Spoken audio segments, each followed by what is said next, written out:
Good evening, folks. Dr. McSalt here with the Wally's Quarry Mental Health Special. I promised to do this ages ago, but with the newsletter and everything and the court case, I've only just got round to it. Start of my journey on this. What I didn't realise is for several months I've been burning myself out with with all the Wally's Quarry stuff, but it was the traumatic event of being served with the injunction papers. That's where really I started to realise that there was a big problem. That traumatised me.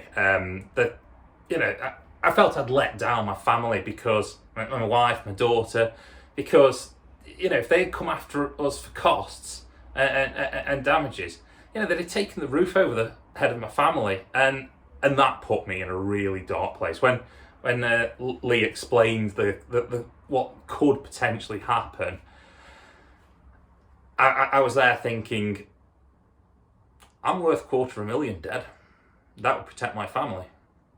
It seems preposterous to be considering that now, but it was such a traumatic event that's the thoughts that was going through my head, really low. Sort of Sunday night, I just woke up absolutely streaming in tears. Sort of later Monday morning, woke up again, had images in my head of just hanging myself from the trees overhanging the gate at Wally's Quarry, and I just I woke up my wife and said, "Look, I need to get some help," and I promised that I would actually go and sort myself out that day. So what I did was, first thing, once I started work that day, is I contacted the dedicated Wally's Quarry Mental Health Support Service, and there was a quick phone sort of consultation there, and they arranged for an appointment about a month later. And also, I talked to my colleagues at work, and I said, look, my performance is going to be pretty crappy these weeks because there's just all this going on, and so just bear with me. And you know what, they were fantastic.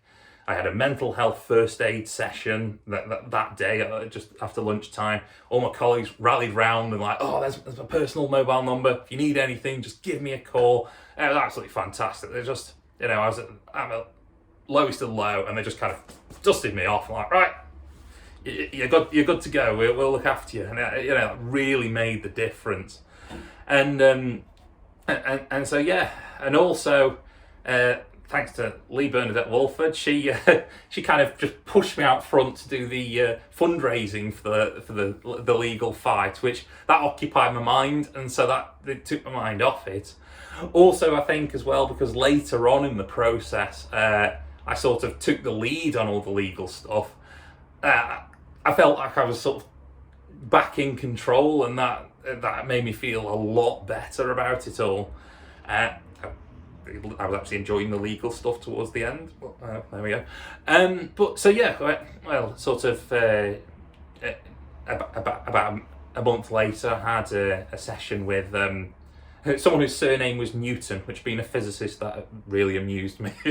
I talked through what it was, and initially I was sort of looking to help to recognise burnout and everything, but it came to the conclusion that there was no underlying issues. It was more just the burning out and the situation of the injunction that was a sudden stress on my mental health, and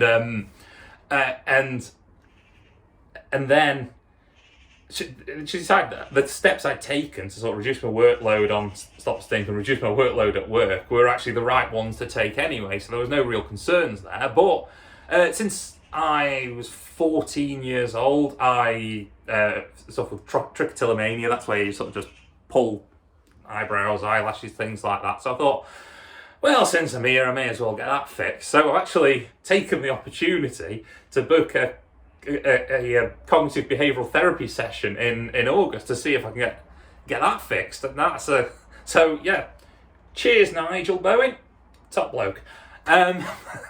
Yeah, right.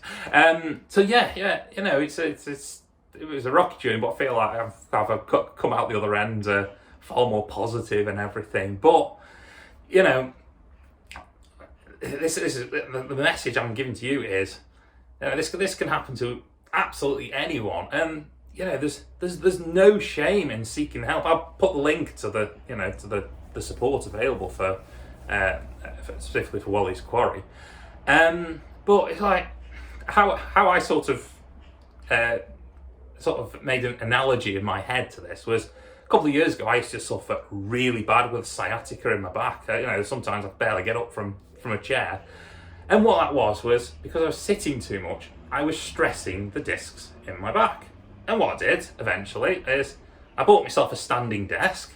I made sure I wore a back brace when I was in the car for long periods, and it fixed it. I've got no problem anymore. Well, when you burn yourself out, or you come under a sudden traumatic mental health event, you're just stressing just a different part of your body. You're stressing your brain, and so you just take the steps to fix it. There's no shame in that, and that's exactly what I did.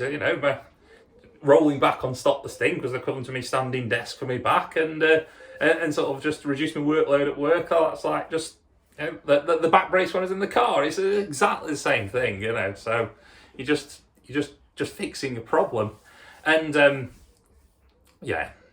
doctors and everyone I've seen a heck of a lot worse.